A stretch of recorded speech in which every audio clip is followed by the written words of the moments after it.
The same weekend I walked across the stage to collect my diploma. Summa cum laude, 4 years of overnight shifts at a gas station. My parents threw a party for 40 guests. Champagne, fairy lights, a custom cake with gold lettering. None of it was for me. It was my sister's engagement party. My chair in the auditorium stayed empty, and my mother's only text that night was, "Sorry, honey, Kendra needed us more. You understand." 7 years later, my mother saw my penthouse on Instagram, and suddenly, I was darling again. What she didn't know was that I'd been waiting, not for revenge, but for the truth to finally have a room big enough to stand in. When I showed up to that family dinner, I brought a manila envelope.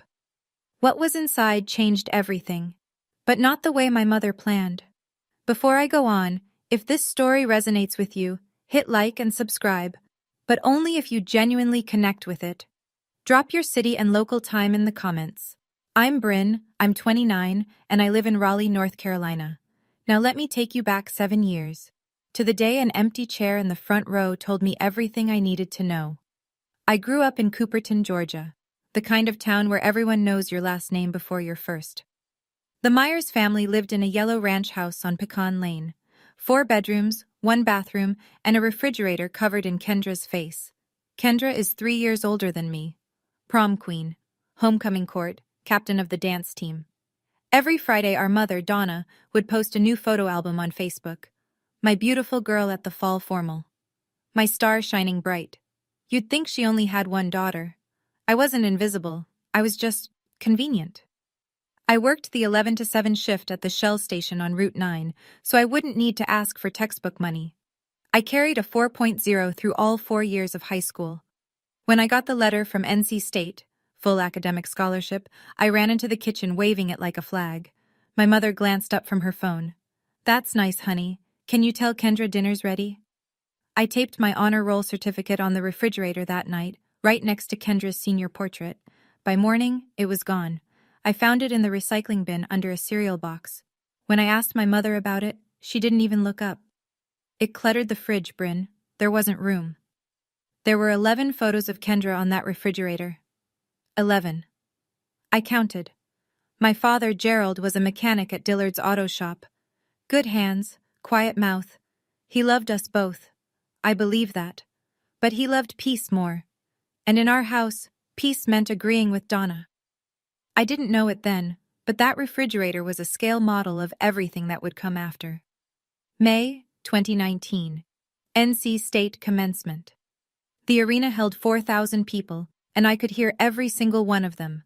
Families screaming names, air horns, someone's grandmother blowing a whistle. The noise was enormous. And in the middle of it, row 7, seats 4 and 5, empty. I'd sent the invitation 2 months early, reminded my mother 3 times. The last time, she squeezed my hand over FaceTime and said, "We'll be there, of course. Wouldn't miss it." They missed it. I walked across that stage in a blue gown with a gold cord. Summa cum laude. The dean shook my hand and said, "Outstanding work, Ms. Myers." I smiled. I looked at row 7. Nothing. Afterward, families swarmed the lawn. Girls my age buried in hugs, fathers lifting diplomas over their heads for photos. I stood by the exit, holding mine in both hands like a tray. My phone buzzed. One text from Donna. "Sorry, honey. Kendra needed us more.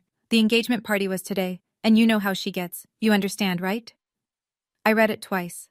Then I walked to the parking lot, sat in my Civic, and placed the diploma in the trunk, next to my laundry bag. I didn't cry. Crying would have meant I was surprised. And I wasn't. Not really. I sat there for 20 minutes. The lot emptied. I didn't know where to drive. What I also didn't know, not for another 7 years, was that my father had been in that arena. He'd been sitting in the back row, 10 minutes before my name was called. But I'll get to that. 1 week later, I drove the 4 hours back to Cooperton, walked through the front door and found the living room still decorated. Silver balloons sagging in the corner, a half-eaten sheet cake on the counter that read, "Kendra and Travis Forever," in pink frosting. My graduation had been 7 days ago. The confetti from my sister's engagement party was still on the floor.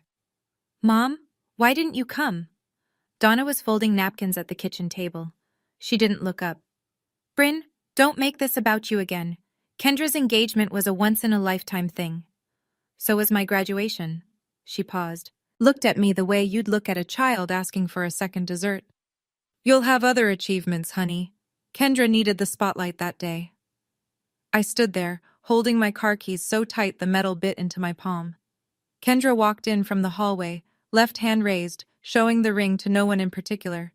She hugged Donna, grabbed a piece of cake and sat down. She didn't ask about my graduation. Not how it went, not what I wore, not what the dean said. She talked about centerpieces for 20 minutes. Gerald sat on the sofa the whole time, Sports Center on mute. He didn't say a word. I picked up my bag. I should head back. Nobody asked when I'd return. But as I reached the door, I caught something. Gerald's eyes, lifting from the TV for half a second. There was something in them. Guilt, maybe, or the shape of a sentence he couldn't say out loud. He looked away before I could be sure. I drove 4 hours to ask one question. I got my answer before anyone opened their mouth. I moved to Raleigh that summer and didn't look back. Rented a studio apartment the size of a walk-in closet. Took an entry-level data analyst job at a logistics company. Ate rice and frozen vegetables 5 nights a week and told myself it was a lifestyle choice. It wasn't glamorous. But it was mine. 1 year after graduation, I was 23. My phone rang at 9 on a Tuesday night. Donna's voice, low and strained. Bryn, the mortgage payment went up. Your father's back is giving out. He can barely work full shifts. We might lose the house. I stared at my ceiling. That yellow ranch house on Pecan Lane. The porch where I learned to ride a bike. Gerald's workshop in the garage. How much do you need? $1,200 a month, just until we're back on our feet. $1,200, almost half my take-home pay at the time. I did the math in my head, then did it again, and agreed anyway. I set up an automatic transfer. The first one went through on October 15th. Every month after that, $1,200 left my account on the 15th. Like clockwork. Like rent for a house I didn't live in. Around 2 years ago, when I was 27, I met Marcus at a friend's housewarming party. He's a CPA, the kind of guy who reads bank statements the way other people read novels. Steady, direct. The first person who ever looked at my budget and said, Bryn, you're being too generous for your own good. I laughed it off. At the time, 6 years, $1,200 a month. I never once asked to see the mortgage statement. That was my biggest mistake. 3 years ago, the phone rang again. Same voice, same Tuesday night timing. Bryn, the car died. Your father needs a vehicle to get to the shop. I found a good deal. A used Chevy Equinox, $22,000. But my credit score won't qualify.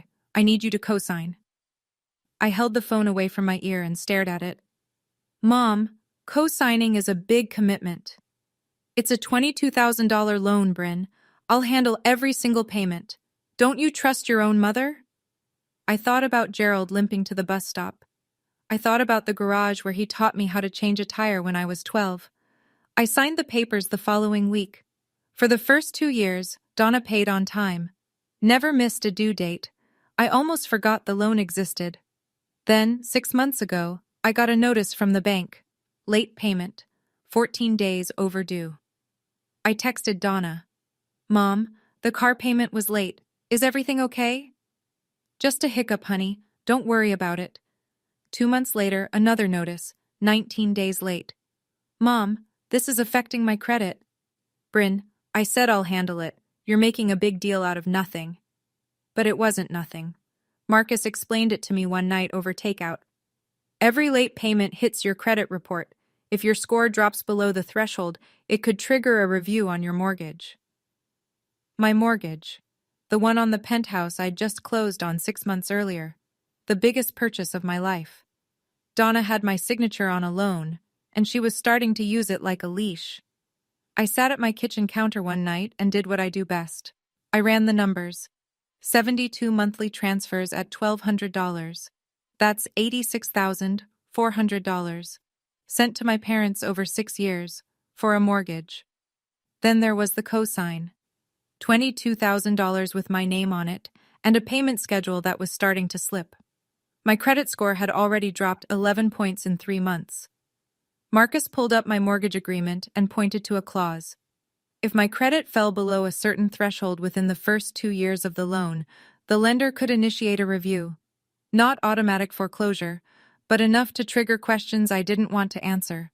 I loved that penthouse, not because it cost $990,000. Not because of the view from the 14th floor. I loved it because it was the first place I'd ever walked into and thought, I built this. No one gave it to me. No one co-signed for me. No one's name is on the deed but mine. And now it was at risk because my mother couldn't, or wouldn't, make a car payment on time. I noticed something else that week. Donna had unfollowed me on Facebook months ago, but she still followed my Instagram, the account I barely used. Until the penthouse photo. I leaned back in my chair and said it out loud, just to hear how it sounded. I've been their ATM for 6 years. Marcus didn't respond. He didn't have to. If I kept going, I'd lose the penthouse. I'd lose my credit. I'd lose everything I'd built with my own hands. But losing money wasn't what finally made me act. What happened next was 4 months before the dinner. The calls started coming twice a week. Kendra's going through a rough patch. Travis lost his job. Did I tell you that? Everything's so expensive now, Bryn. Each call followed the same rhythm.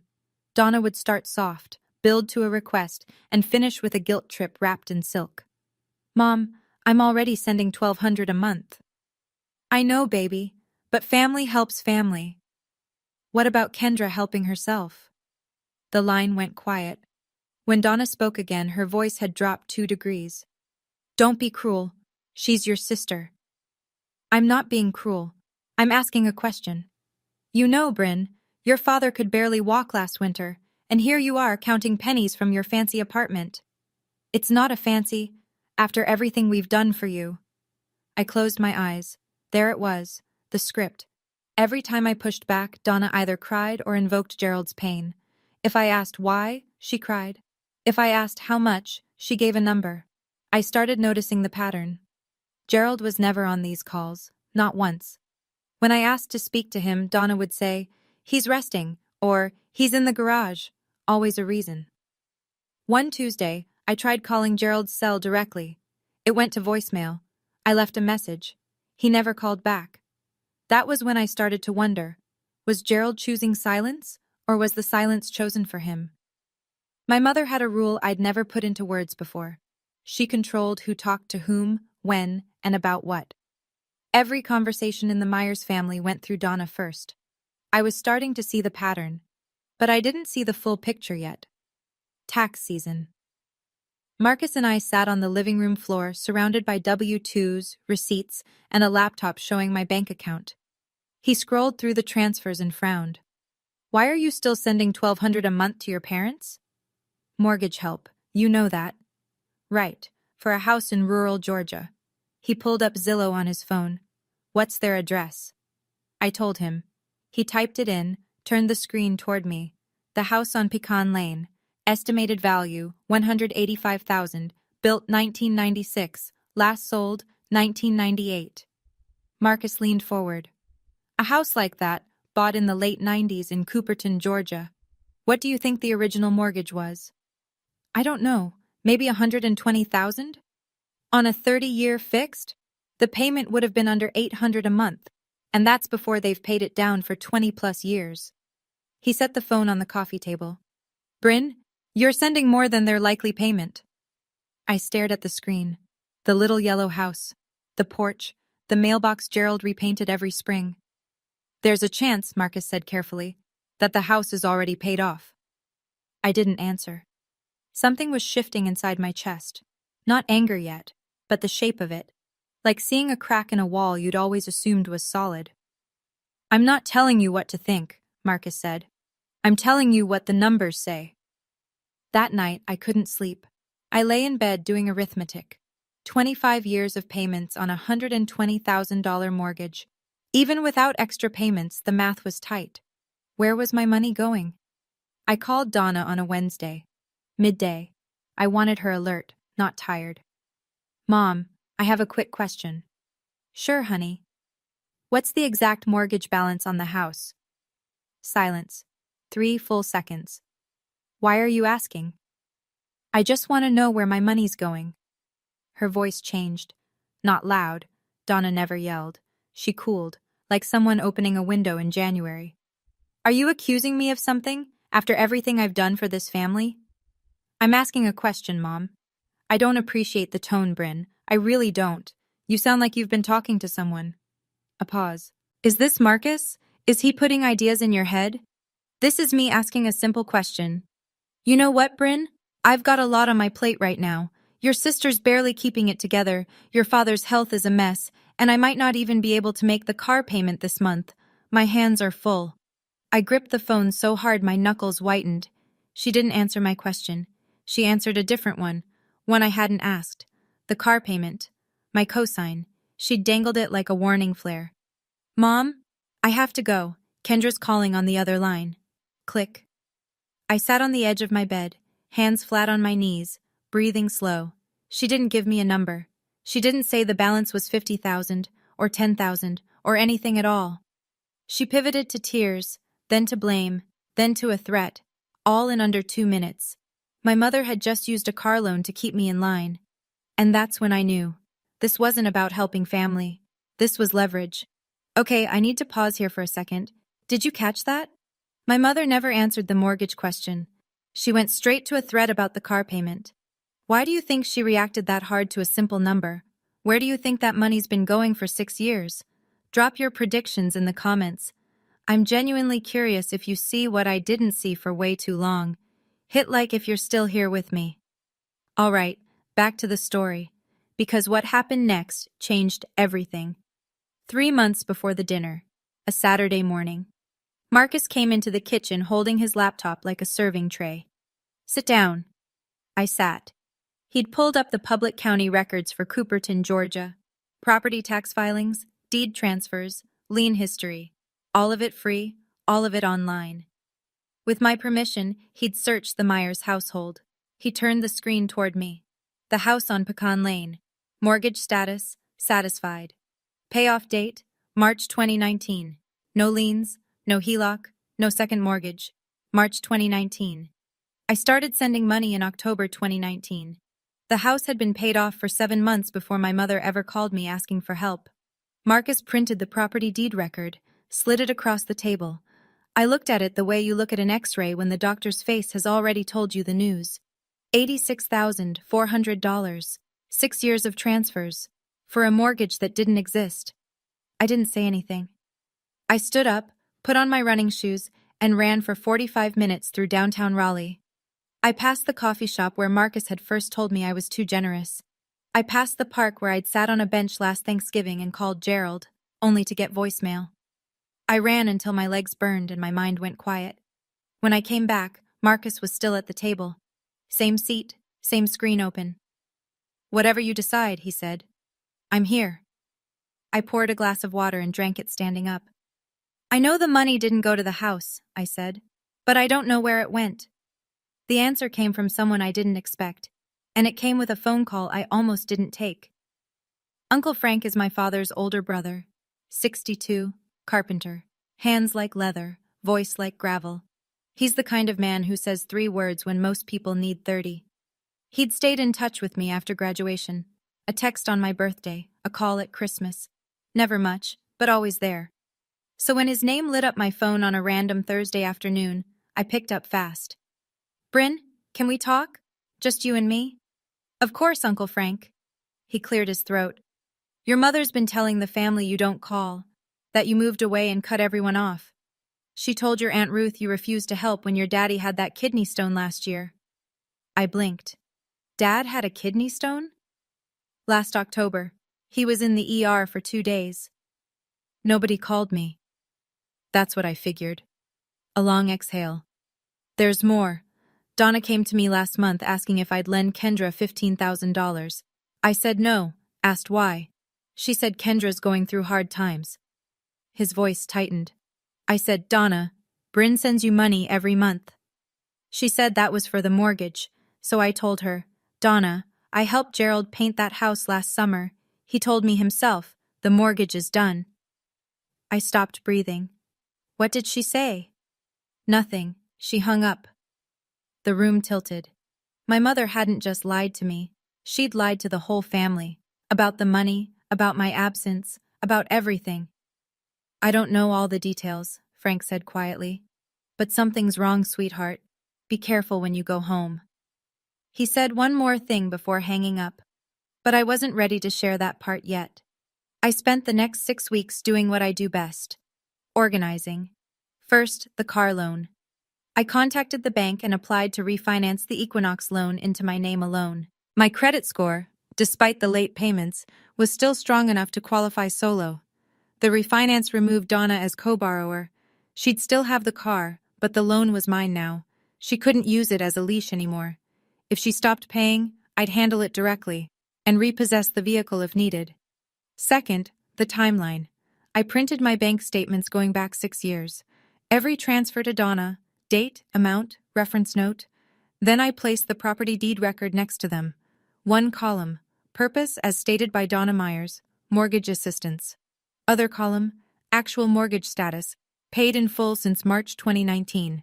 2 pages, clean, no emotion, just numbers. Marcus looked it over and said, "This reads like an audit summary." Good. I slid the pages into a manila envelope, put it in my bag. Third, and this one I didn't plan. I was cleaning out my closet that weekend when I found a box of college things, notebooks, a parking pass, and at the bottom, the graduation invitation I'd mailed to my parents 7 years ago. Cream cardstock, gold lettering. I'd written on the inside, Row 7, seats 4 and 5, saved for you. I held it for a long time. Then I put it in the envelope with everything else. I wasn't building a case, I wasn't plotting a scene, I was simply gathering the truth and putting it in order. If no one ever asked, the envelope would sit in my closet forever. But I had a feeling someone was about to ask. 2 weeks before the dinner, a Sunday evening, I was standing on my balcony watching the sun drop behind the Raleigh skyline, pink and gold bleeding into the glass of the buildings downtown. I took a photo on impulse, 14 floors up, the city stretching out below, my coffee mug on the railing. I posted it on Instagram with one word, home. Friends commented. Co-workers sent heart emojis, normal stuff. 3 hours later, my phone wouldn't stop buzzing. Donna, Kendra, Aunt Ruth, Cousin Natalie, 2 aunts I hadn't spoken to in years. Is that your place? How much was that? When did this happen, Bryn? Girl, that view. And then a private message from Donna. I read it twice. Darling, we need to talk. We're waiting for you. Come home this weekend. Darling. My mother hadn't called me darling since I was 12 years old. Since before I became the daughter who could take care of herself. Since before Kendra became the son and I became background noise. Now, one photo of a penthouse, and suddenly I had a name again. I showed Marcus the message. He read it, set the phone down, and looked at me. What do you want to do? I already knew.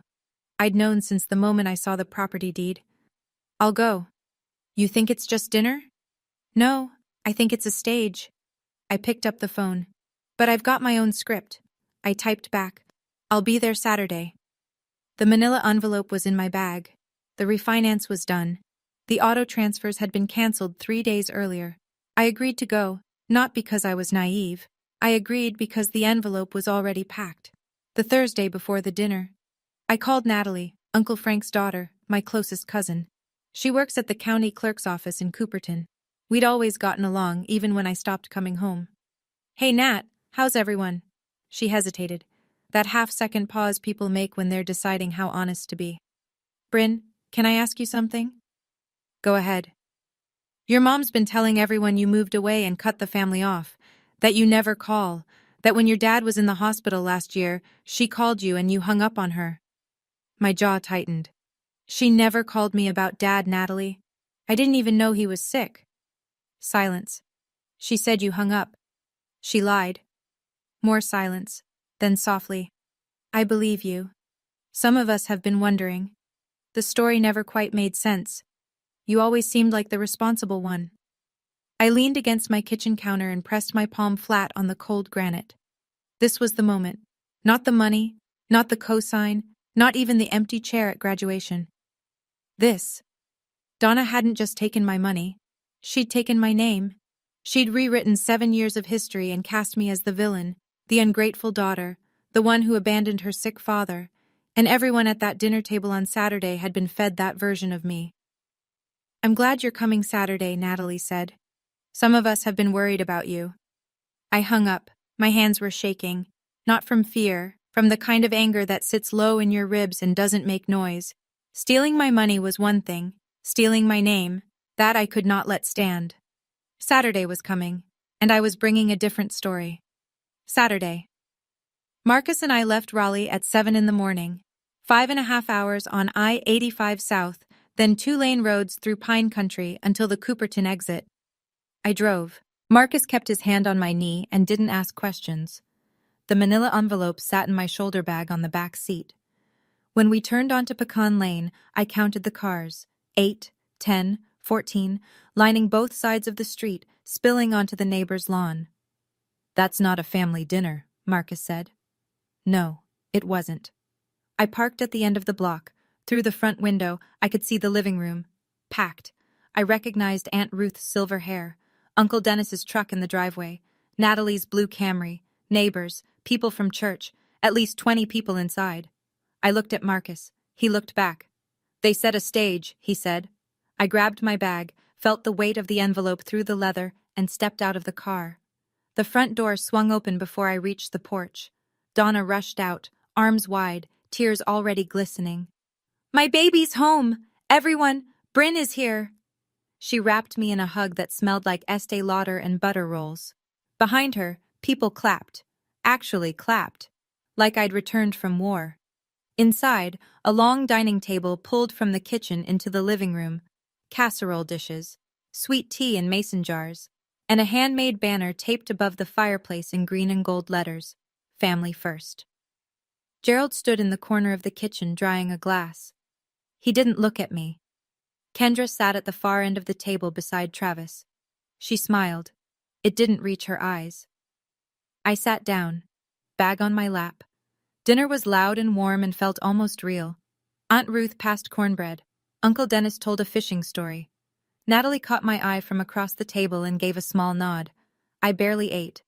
Then, between the cobbler and the coffee, Donna stood up. She tapped her glass with a fork.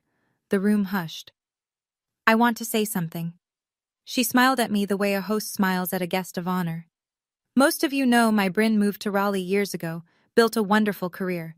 And just recently, did y'all see that Instagram? She bought herself a beautiful penthouse." A few people murmured. Someone whistled. "I always knew she'd make it," Donna said. "She gets her drive from me." Marcus's hand found my knee under the table. He squeezed once, then the pivot. "And because family is everything to the Myers, Bryn has generously offered to help Kendra and Travis get back on their feet. They've had a hard year, Travis between jobs, the house situation, and Bryn has already said she wants to step up." I had not said that. I had never said that. Not in a text, not on a call, not in any universe. But the room didn't know that. They clapped. Kendra dabbed her eyes with a napkin.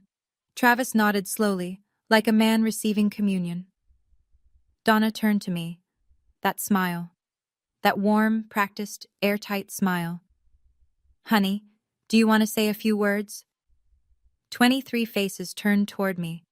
The room was silent except for the tick of the kitchen clock and the hum of the refrigerator. The same refrigerator that once held 11 photos of Kendra and none of me. My mother had written my lines. But I brought my own script. Before I could speak, Kendra stood up. Her chair scraped the floor. Her mascara was already running, either real tears or a very early start. "I just want to say," she began, voice cracking, "this has been the hardest year of my life."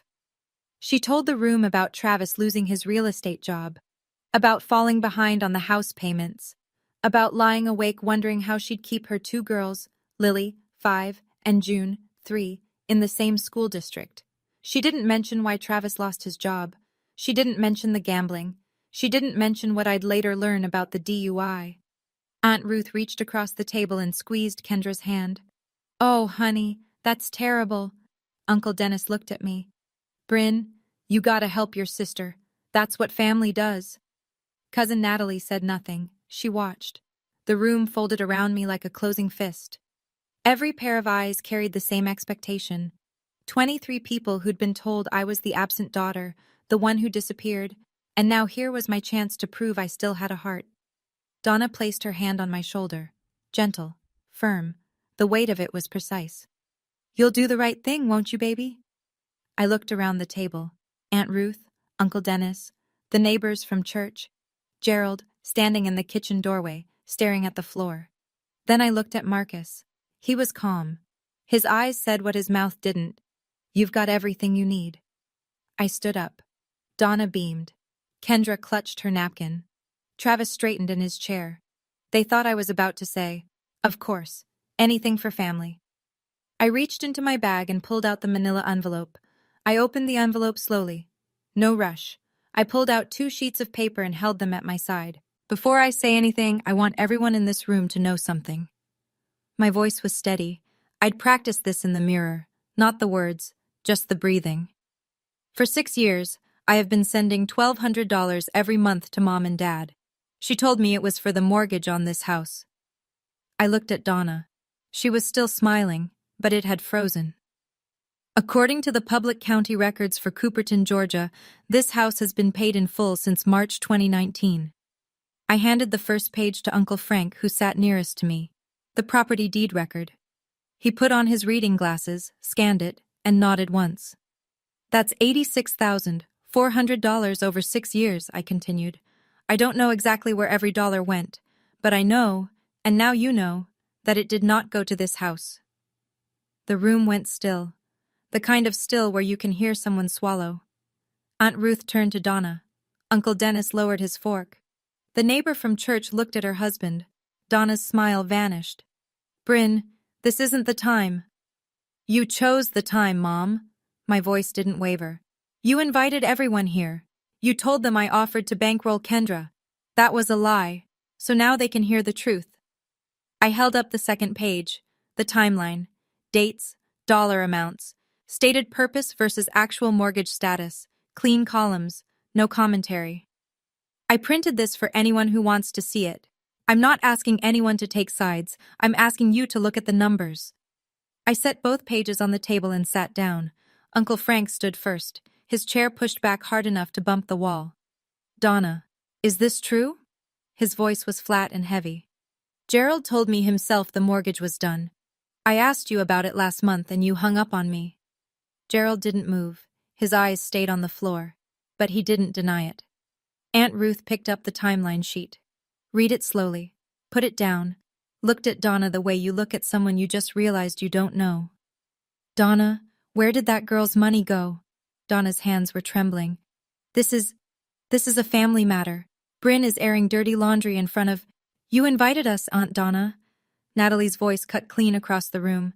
"You invited us here to watch her say yes. You don't get to call it dirty laundry when she says no." 2 of the church neighbors exchanged a glance and quietly picked up their coats. Donna turned to Kendra, looking for support, a lifeline, anything. Kendra wouldn't meet her eyes. She was staring at the timeline on the table, lips pressed together, doing math she'd clearly never done before. Travis stood up without a word and walked out the front door. The screen banged shut behind him. Nobody stopped him. Nobody tried. Donna sank into her chair. For the first time in the entire story, she had no script, no pivot, no tears on cue. Uncle Frank picked up the property deed and held it where everyone could see. "You told the whole family this girl abandoned you. You told Ruth she hung up when Gerald was in the hospital." He shook his head. "Looks to me like it's been the other way around." Donna opened her mouth. Nothing came out. But I wasn't done. I know that last part was heavy. Honestly, standing in that living room, my hands were ice cold, but I wasn't shaking from fear. It was relief. For the first time in 7 years, the truth was in the room, and it wasn't just mine to carry. Here's my question for you. If you were in my shoes at that moment, would you let Uncle Frank keep going? Or would you stop here and walk out? I'd love to hear what you'd do. Drop it in the comments. And hit subscribe if you want to see how this ends, because even I didn't expect what came next. I reached into my bag one more time and pulled out a folded index card. Not a speech. 5 sentences I'd written at my kitchen counter the night before, with Marcus reading over my shoulder. I unfolded it and read. Starting today, the monthly transfers stop. They've already been canceled. Donna flinched. I've refinanced the car loan into my name only. Mom, your name is no longer on the title. The payments are my responsibility now. Donna's mouth opened and closed. The leash she'd been holding, gone. I will not be funding anyone's lifestyle while being called the daughter who abandoned her family. The room was so quiet I could hear the ice settling in someone's sweet tea. If Kendra needs help, I'd suggest she look into the same options I used: scholarships, part-time jobs, and a budget. I looked up from the card. I looked at Donna, at Gerald, at Kendra, at the banner that said Family First. I love this family, but love doesn't mean I have to set myself on fire to keep someone else warm. I folded the card, put it back in my pocket. Aunt Ruth nodded. Natalie wiped her eyes. Uncle Dennis, who 20 minutes ago had told me to help my sister, stared at his hands. Nobody argued. Nobody said I was wrong. And for the first time in my life, nobody told me I was making it about myself. Donna looked at Gerald. Gerald looked at the floor. Then he did something he hadn't done all evening. He looked up. Not at Donna, at me. But I wasn't done yet, because Uncle Frank cleared his throat. There's something else, he said. And the room held its breath. Uncle Frank stood in the middle of the room with his hands in his pockets, looking at Gerald the way a brother looks at a brother he's about to stop protecting. 7 years ago, Frank said, your daddy drove to your graduation. I stopped breathing.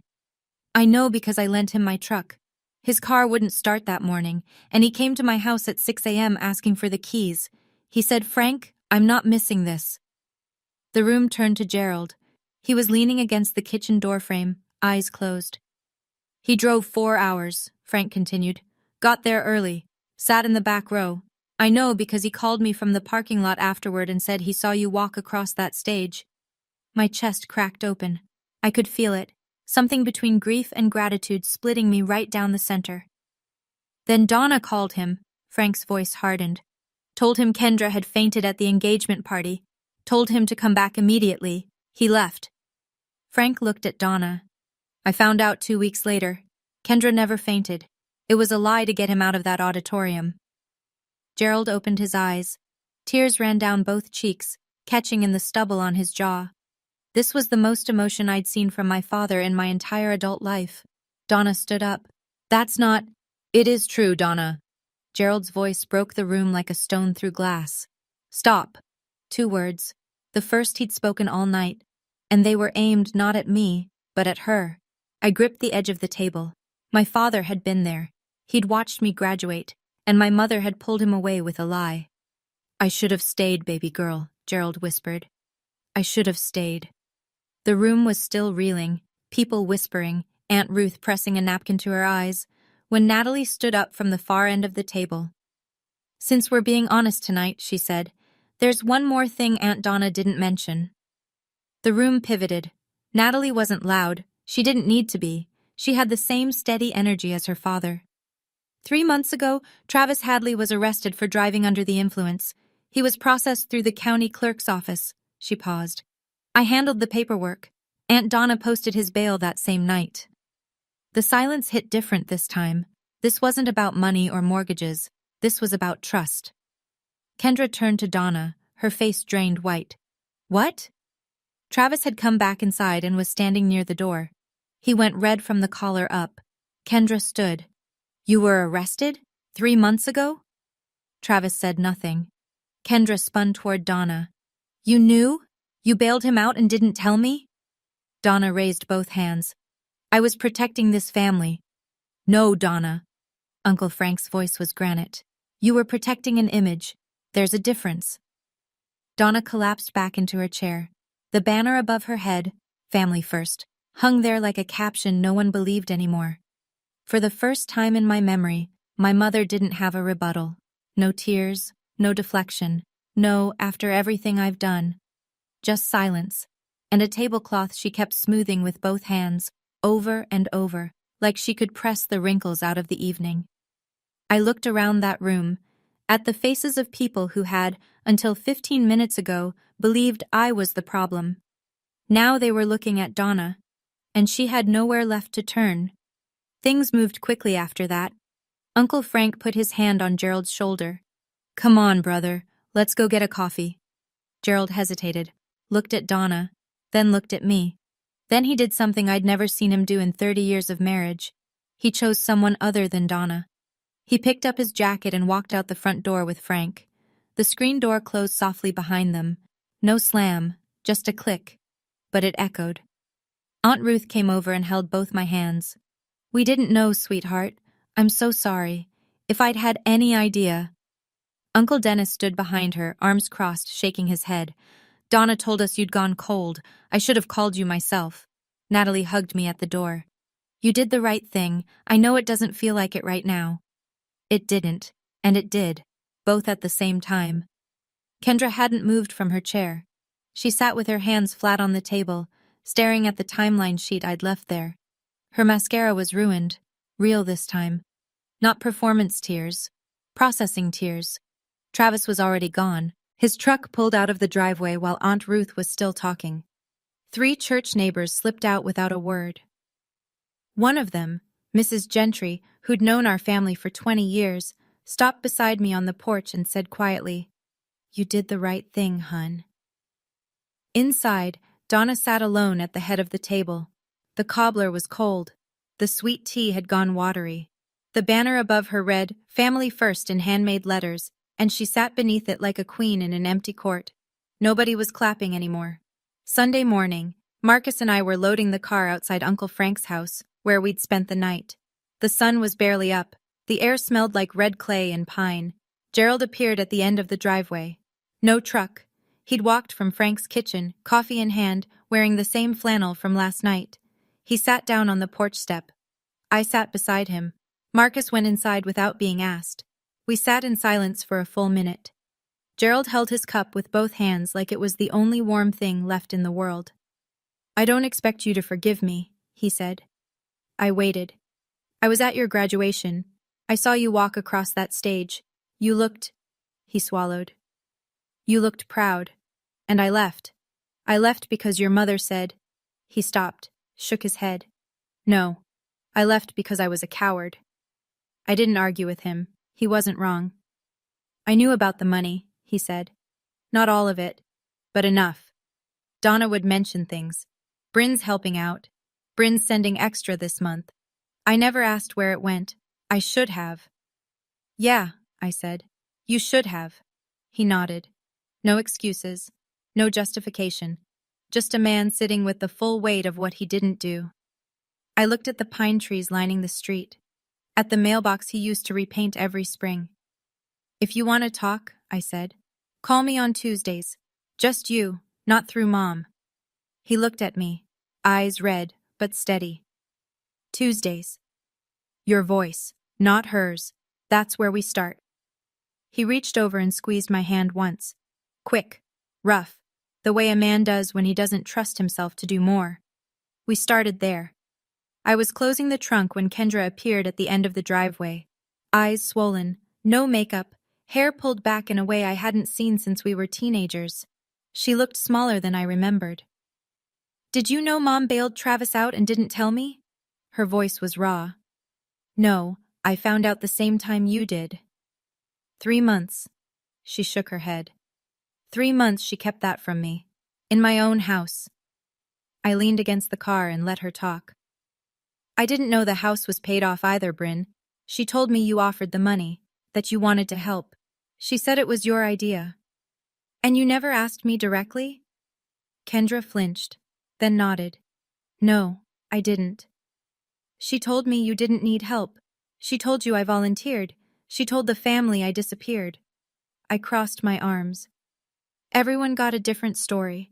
That's how she kept the whole thing running. Kendra stared at the ground for a long time. When she looked up, her eyes were wet but focused. "What do I do now?" "That's not my question to answer, Kendra. But I'd start by looking at your own bank statements." She pressed her lips together, nodded. I opened the car door, paused. "I don't hate you. I need you to hear that. But I'm done carrying both of us. She didn't respond right away. Then quietly, I wouldn't blame you if you did. I got in the car. Marcus was already in the passenger seat pretending to check his phone. He's good at knowing when to disappear. I pulled out of the driveway. In the rearview mirror, Kendra was still standing there, arms wrapped around herself, watching me go. 2 weeks after the dinner, here's what changed. Donna deleted the family first banner photo from Facebook. Then she deleted her entire profile picture. For the first time in a decade, her page went dark. No posts, no albums, no carefully curated image of the perfect Southern family. Gerald called me on a Tuesday. 8 minutes. Mostly silence. He talked about a carburetor he rebuilt at the shop. I told him about a project at work. We didn't mention Donna. We didn't need to. The call itself was the point. The following Tuesday he called again. 12 minutes. He asked about Marcus. Kendra texted me 3 weeks later. I filed for divorce. No explanation needed. I'd later learn she found credit card statements Travis had hidden, online gambling losses totaling $47,000. The DUI was just the piece that broke through. Uncle Frank organized what he called a real family dinner. No banners, no speeches. Just Frank, Gerald, Natalie, Aunt Ruth, and me on a video call. We ate and talked and nobody performed. Donna texted me 3 times. I didn't block her, but I didn't respond. Her last message read, I did what I thought was best for this family. I read it sitting on my balcony, Raleigh stretching out below me. Marcus brought coffee and sat in the other chair.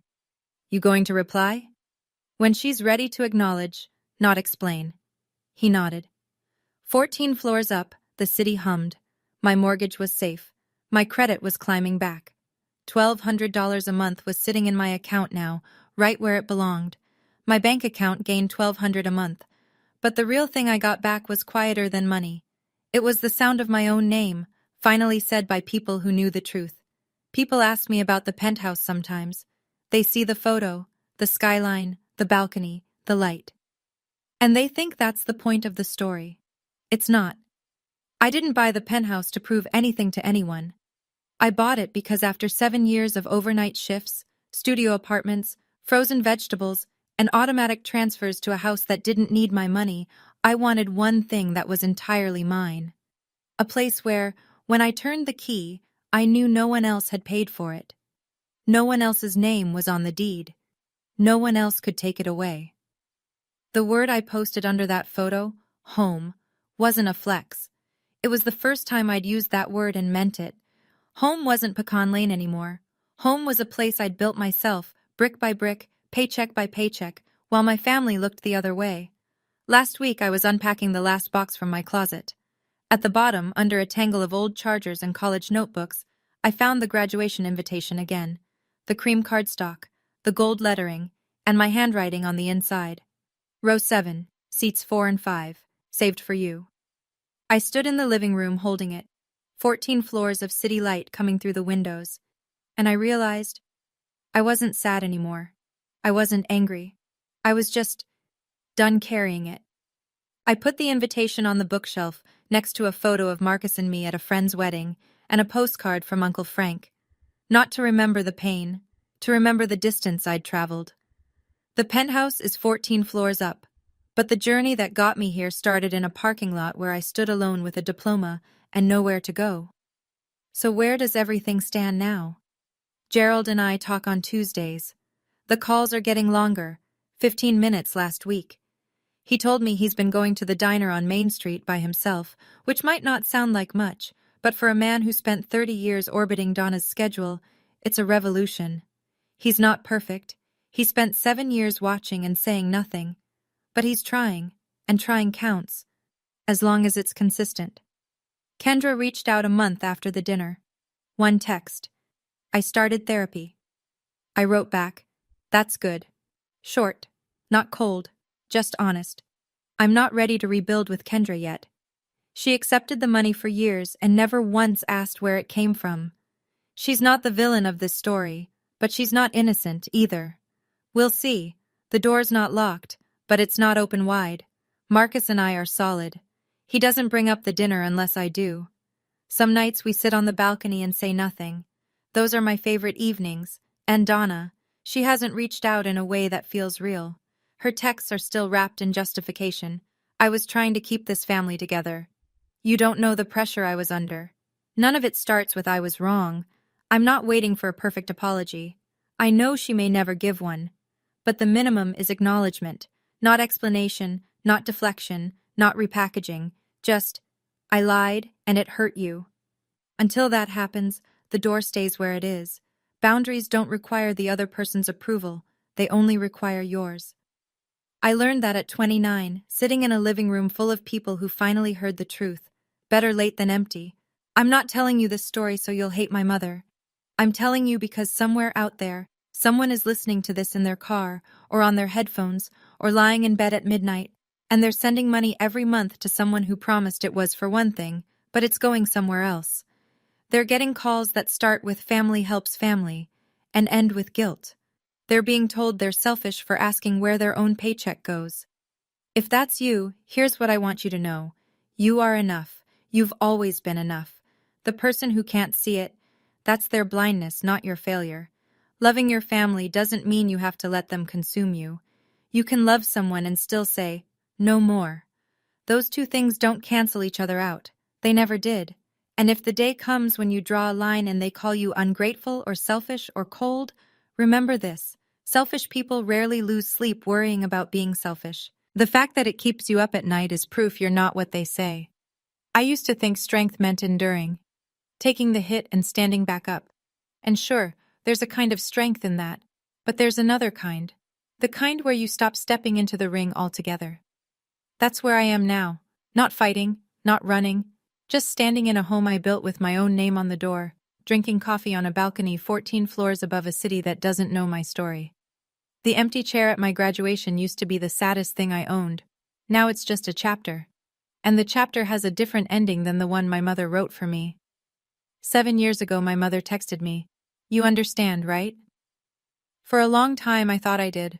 I thought understanding meant accepting, absorbing, making room for other people's choices and calling it grace.